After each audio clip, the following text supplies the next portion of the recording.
Last year, our green team initiated monthly spiritual walks. We'd gather at one of the beautiful parks in the area and explore the environment around us. One month, we met at Catoctin State Park and we explored the theme of water. Another month, we walked around Gambrel and reflected on the theme of rock. Last Sunday, we learned about the trees on the Hood College campus and how most of them don't belong there, but they're beautiful. And I want to thank Linda Coyle for her leadership in bringing us together and to lead these walks. During the pandemic, it was great to have a way to safely gather and to see each other. And during this past year, when we were unable to meet people inside, the safest places to see our loved ones and our friends was often outside in nature. So with the inspiration of the Green Team and our efforts to become a creation justice congregation, I began to do some reading and exploring and seeing more and more the connections between our physical, emotional, and spiritual health and the healing properties of nature. I began to explore how being outside, walking in the woods, playing in the water may bring healing as we emerge from the trauma of the pandemic. And I wondered what we may learn from God's gifts of land and sky and water. As you can guess, there's lots of aspects of this to share. How our souls are calmed by the sounds of the ocean waves or the gurgling of a mountain stream. How getting our hands in the dirt as we plant vegetables reminds us of our connection to the soil. How breathing in fresh air can restore our lungs. But today I want to focus on trees. Those of you online saw some photos of trees with roots, and those of you who got here early enough have a picture to just look at the ways in which the roots of those trees are connected together. The author of Forest Bathing, which is a book about the Japanese art and science of Shirin Yoku, writes about how trees can help us find health and happiness, and that human beings have a biological need to connect with nature, that being in nature is fundamental to our health. This book was published a few years ago, and at that time, the average American was spending 93% of our time indoors, watching TV, on our computers, checking our phones, compulsively sharing updates on Instagram and Facebook.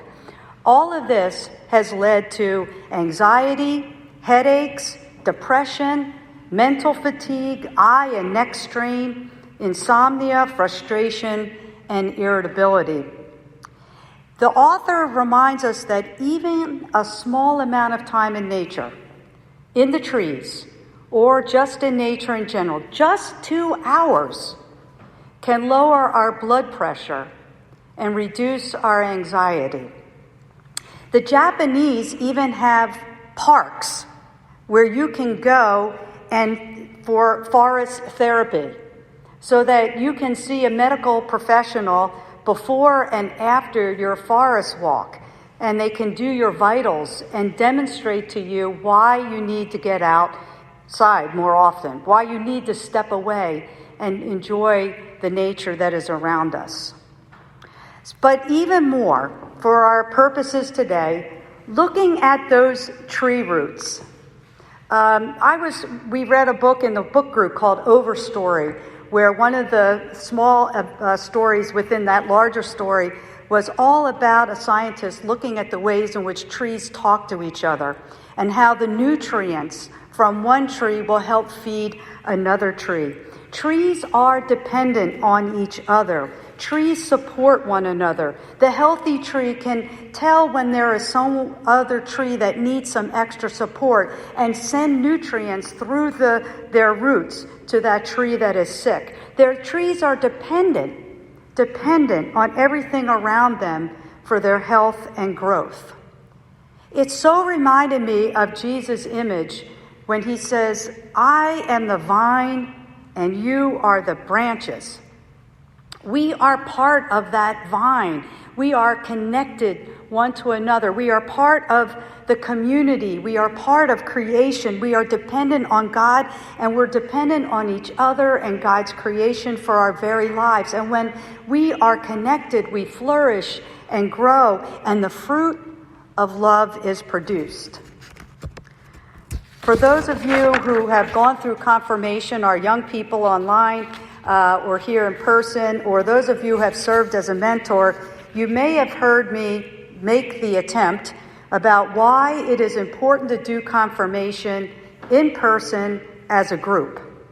It's because we grow as a group. And I will tell the kids over and over that year, grapes do not grow by themselves. Grapes grow in bunches. And so do we in the confirmation program, but also in terms of our time together in the church community. We grow together and produce fruit when we are gathered and connected and working together. Separation from the vine is the end of hope for the fruit. When we do not care for each other, it's like a vine that just withers and dies. And when we're not connected to each other, those vines can go all over the place and start to choke other things off, and it just gets to be a great big tangled mess. Jesus reminds us that we need to be connected. And like the trees, we need to communicate with each other, to share hope and nutrients and joy and love. And we have to prune away whatever may be getting in the way of that growth. Today, as we gather for our annual congregational meeting, and we're going to reflect on the year 2020, I hope you've had a chance to look at the annual report. It was kind of amazing to see the many ways that we did stay connected with each other, even when we could not physically gather. You can see the many ways in which we flourished as a community, how we added Bible study, how we continued our mission work, how we intentionally connected ourselves in worship and education and in fellowship. We stayed connected to the vine of God, of our mission through Jesus, and to one another. And we pruned away the things that we could not do safely, things that weren't working, and we focused on what we could do to stay connected. The photos in that report, even the financials, demonstrate that by staying connected, we were able to flourish. We did not wither away and dry up. We adapted, and we found the spiritual paths to remain together despite the adversity of a worldwide pandemic.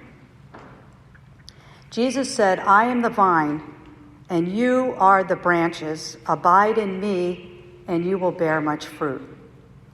These are words that are spoken to the disciples at the Last Supper. They're words of encouragement and hope.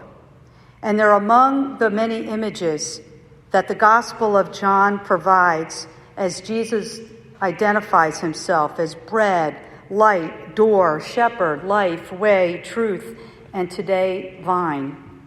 You'll notice that all of those metaphors that Jesus uses are about relationships. It's all about relationships and being connected to God, with Jesus, with one another. Like the trees of the forest, our roots need to sink deep into the rich soil of God's love and care. Like the trees of the forest, we are dependent on one another for growth. Like the trees of the forest, we live best when we live in community, when we abide in the love of God and in our love for each other. Amen.